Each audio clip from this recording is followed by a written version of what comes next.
நண்பர்கள் அனைவருக்கும் வணக்கம். இன்னைக்கு நம்ம இந்த வீடியோவில் தமிழகத்தில் மீண்டும் பல மாவட்டங்களில் கனமழை என்ற அறிவிப்பு வெளியாகி இருக்கு. ஸோ அதை பற்றி தான் இப்போ நம்ம பார்க்க போகிறோம்.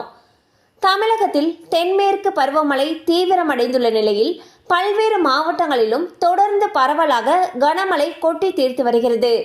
ஆகஸ்ட் 17ஆம் தேதி வரை கனமழை தொடரும் என்று வானிலை ஆய்வு மையம் தகவல் தெரிவித்திருந்த நிலையில் தமிழகத்தில் அடுத்த 4 நாட்களுக்கு கனமழை பெய்ய வாய்ப்புள்ளதாக சென்னை வானிலை ஆய்வு மையம் சற்று முன் தகவல் ஒன்றை தெரிவித்துள்ளது.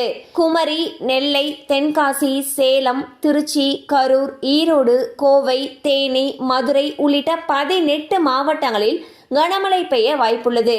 மேலும் மன்னார் வளைகுடா, தென் தமிழக கடலோர பகுதிகள் மற்றும் குமரி கடல் பகுதிகளில் சூறாவளி காற்று வீசும் என்பதால் அந்த பகுதிகளுக்கு மீனவர்கள் செல்ல வேண்டாம் என்றும் எச்சரிக்கை விடுக்கப்பட்டுள்ளது.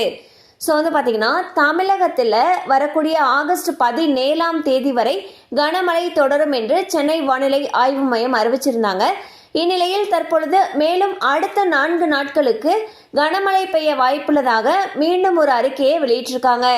அந்த வகையில் குமரி, நெல்லை, தென்காசி, சேலம், திருச்சி, கரூர், ஈரோடு, கோவை, தேனி, மதுரை உள்ளிட்ட 18 மாவட்டங்களில் கனமழைக்கு வாய்ப்புள்ளதாக சொல்லியிருக்காங்க. கண்டிப்பாக அந்த அப்டேட் உங்களுக்கு பயனுள்ளதாக இருந்திருக்கும் நம்புகிறோம். மேலும் இது போல அப்டேட்ஸ் உங்களை உடனே ரீச் ஆகணும்னு நினச்சிங்கன்னா நம்ம சேனலோடு தொடர்ந்து இணைந்திருங்கள். தேங்க்யூ ஃபார் வாட்சிங்.